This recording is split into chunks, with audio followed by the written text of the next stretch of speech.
Hey guys, welcome back to Fast Fix. In this video, I'll show you how to block text messages on Android. So if you want to block someone's message on your inbox, so all you need to do is open up your message inbox here.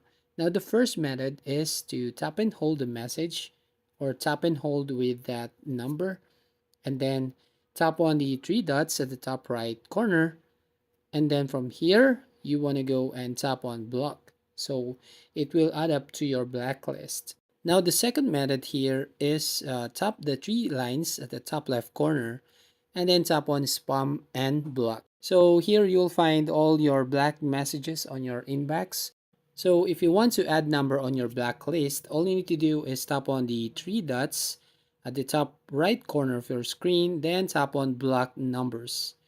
And right here, you just have to tap this add a number.